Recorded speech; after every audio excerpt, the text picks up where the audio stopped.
नमस्कार दोस्तों, मैं हूं बसंत और आज के इस खास वीडियो में हम बात करेंगे कि पंचायत स्तरीय टीम जो आपने गठन किया है, आपने ये सारे फॉर्म को फिल करके अपने प्रखंड कल्याण पदाधिकारी महोदय को दिया है। तो ये पंचायत स्तरीय टीम क्या है और यह टीम आपकी कैसे मदद करने वाली है, या आपके टोले में होने वाले विकास शिविर में इनकी क्या भागीदारी है, इनका क्या दायित्व है, क्या इनकी रेस्पॉन्सिबिलिटी है, इन सब विषय में हम आज की इस खास वीडियो में समझेंगे और आपको हम समझाने की भी कोशिश करेंगे। दोस्तों, सबसे पहले मैं आपको बता दूं कि टोला विकास शिविर जो होने वाला है उसके लिए माइक्रो प्लान बनाया जा चुका है, लेकिन ये टीम जो हमने बनाया है तो बहुत सारे हमारे विकास मित्र ये नहीं समझ पा रहे हैं कि ये लोग क्या करेंगे, ये टीम हमारे साथ कैसे काम करेगी। दोस्तों, आपको पता होगा कि ये जो टोला विकास शिविर होने वाला है किसी एक व्यक्ति से ये नहीं होने वाला है। इसके लिए क्या करना है, एक टीम बनाना है, टीम वर्क करना है।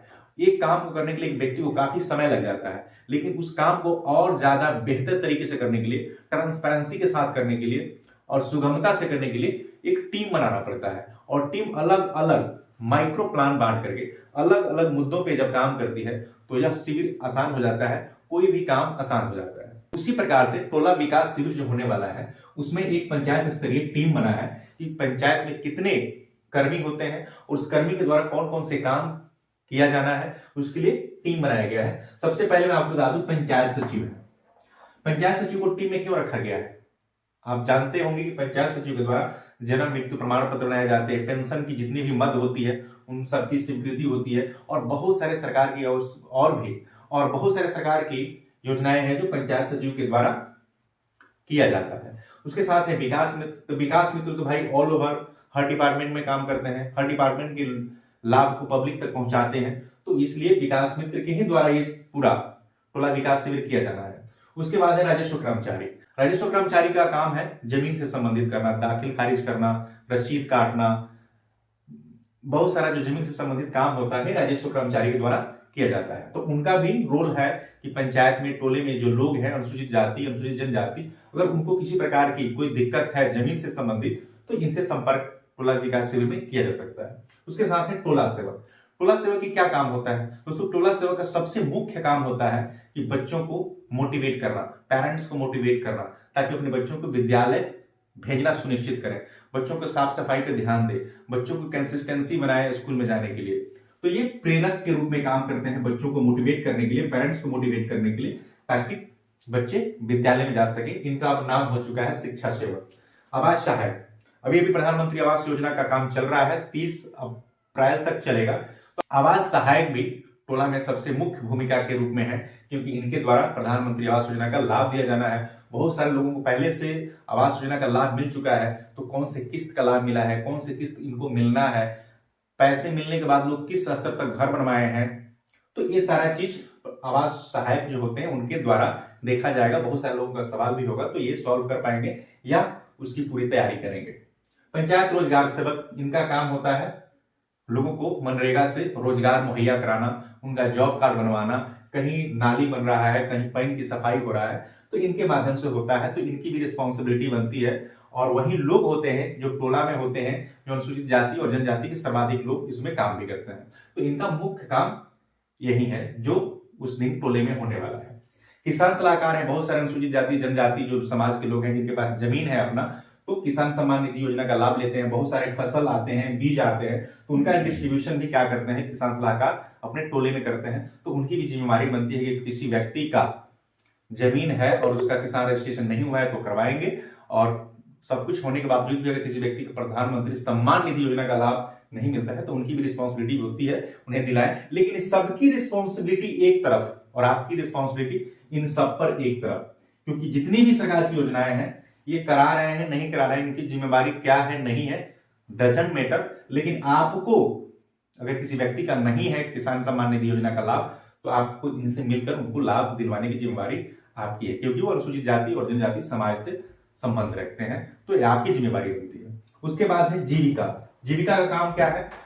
जीविका अभी समाज की महिलाओं को मुख्य धारा से जोड़ने का काम कर रही है, क्योंकि जीविका से बहुत लोगों का जीविका पार्जन हो रहा है, बहुत सारे महिलाओं को जॉब मिल रहा है, बहुत सारे लोगों को रोजगार मिल रहा है। और महिलाओं को जो ना पहले पैसे की जरूरत होती थी तो साहूकारों से कर्ज लेती थी, लेकिन जीविका आने के बाद महिलाएं पैसा वहीं जमा करती हैं और जरूरत पड़ता है तो वहीं से पैसा निकालती हैं और अपनी जरूरत की चीजों को पूरा करती हैं या अपनी आवश्यकता पूरा करती हैं। आशा का क्या रोल है? आशा जो महिलाएं प्रेग्नेंट होती हैं या जो महिलाएं डिलीवरी पीरियड में होती हैं, प्रेग्नेंट होती हैं या डिलीवरी के समय में आशा उनकी हेल्प करती हैं कि कौन सी दवाई खाना चाहिए, आपके शरीर में किस प्रकार की पोषक तत्वों की कमी है, तो ये आशा इसका ध्यान रखती हैं, इससे ममता कंसल्ट करती हैं, फिर एएनएम उसका दवा सुई करती हैं। तो इनके भी जिम्मेवारी है कि जो प्रेग्नेंट महिलाएं हैं जिनका स्वास्थ्य खराब हो रहा है तो उनसे भी ये कंसल्ट करके उनको अपना जो सुझाव है वो दे सकती हैं। गैस वेंडर का काम है कि जो भी प्रधानमंत्री उज्ज्वला योजना से लोगों को गैस मिला है, चाहे वो चाहे भारत गैस हो, चाहे इंडेन का हो, चाहे एचपी का हो, जो भी है, तो उसका जो गैस वेंडर है वो बताएंगे कि सब्सिडी कब आता है, आपको किस दिन किस गैस एजेंसी की गाड़ी आती है, कैसे आपको नंबर बुकिंग करवाना पड़ता है, कितना गैस का चार्ज लगता है, ये सारी चीजें गैस से संबंधित ये गैस वेंडर देंगे। आप जानते हैं कि मुख्यमंत्री नीतीश कुमार जी का सबसे महत्वाकांक्षी योजना है 7 निश्चय योजना, और 7 निश्चय योजना के अंतर्गत नल जल का वाटर टैंक लगाया गया है, जल मीनार बनाया गया है, तो सबको हर घर शुद्ध जल मुहैया कराया जाए, ये सारी जिम्मेवारी नल जल ऑपरेटर की है। तो ये भी आपको ध्यान रखना है कि क्या उस अनुसूचित जाति जनजाति टोले में नल जल की पानी जा रहा है या नहीं जा रहा है, तो ये इसका भी ये खास ख्याल रखेंगे और ध्यान देंगे। पंचायत तकनीकी का भी सेम अपने डिपार्टमेंट का रोल अदा करना है। आंगनबाड़ी जो सेविका होती हैं, किशोरी महिलाओं को, छोटे छोटे जो बच्चे होते हैं, धात्री महिलाएं होती हैं, गर्भवती महिलाएं होती है या दूध पिलाने वाली महिलाएं होती हैं, तो उनको राशन देना, उनका स्वास्थ्य पे ध्यान रखना, उनको मोटिवेट करना आंगनबाड़ी का काम होता है। तो अपने हिसाब से ये काम करेंगे, तो वहां भी ये लोग उपस्थित रहेंगे ताकि वैसी कोई महिलाएं हैं तो उनको योजना का लाभ बताया जा सके, योजना का लाभ दिलवाया जा सके। स्वच्छता पर्यवेक्षक का क्या काम होता है आप ऑलरेडी जानते होंगे। स्वच्छता पर्यवेक्षक क्या करते हैं, स्वच्छ लोहिया बिहार अभियान के अंतर्गत इनका चयन हुआ है और ये लोग गांव में साफ सफाई, जो कचरा है, गीला कचरा, सूखा कचरा, इसका प्रबंधन करते हैं और अवशिष्ट प्रबंधन भी यही लोग के द्वारा कराया जाता है। तो ये इनका अपना काम है और ये भी अनुसूचित जाति जनजाति टोलों में अपना काम कर रहे हैं। तो इनकी भी जिम्मेवारी बनती है लोगों को साफ सफाई पर ध्यान देना और उनको कचरा का प्रबंधन करना।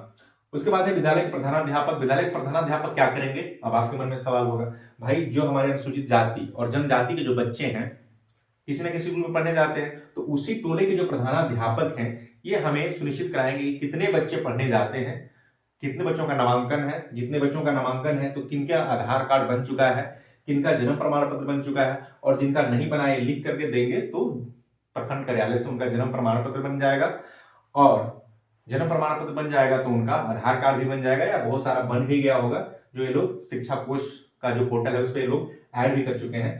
तो और भी सरकार की कौन कौन सी योजनाएं हैं, क्या पेरेंट्स मीटिंग किया जाता है, बच्चों के पिता माता को स्कूल में बुलाया जाता है, क्या विद्यालय का सारा सिस्टम है, ये प्रधानाध्यापक समझाएंगे। लाइनमैन का काम है कि बिजली सप्लाई में सहयोग देना, किसी व्यक्ति जो उपभोक्ता है उसको सही समय से लाइट मिल रहा है नहीं मिल रहा है, सही बिजली का बिल आ रहा है नहीं आ रहा है, किसी को बिजली का तार जोड़ना है, किसी का बिजली का तार काटना है, तो सारा काम लाइनमैन करते हैं। तो सीएसपी संचालक का भी मेन रोल होता है, जो बूढ़े लोग हैं उनका पेंशन निकाल देना, जो महिलाएं हैं उनका खाता संचालित करना, संधारित करना, ये सीएसपी संचालक का काम होता है। कार्यपालक सहायक, अब सबसे अंत में है कार्यपालक सहायक। कार्यपालक सहायक पंचायत स्तरीय कर्मी है जो पंचायत में बैठते हैं, इनके यहाँ जाति, आय, निवास या बहुत सारे पेंशन के लिए अप्लाई करना, तो ये कार्यपालक सहायक करते हैं। इसलिए पूरे टीम में इन लोगों को रखा गया है कि टीम पूरा मिल करके सहयोग करेगी विकास मित्र को और टोला विकासवीर को सफल बनाने के लिए। तो दोस्तों यही है हमारा पूरा पंचायत स्तरीय टीम, और ये टीम के कर्मी, और टीम के कर्मी करेंगे आपका सहयोग ताकि आपका टोला विकास होगा सफल। दोस्तों अगर आपको ये वीडियो अच्छा लगे तो लाइक कीजिएगा, चैनल को सब्सक्राइब कीजिएगा, और अभी तक हमारे साथ बने रहे तो हृदय की गहराइयों से आपको बहुत बहुत धन्यवाद।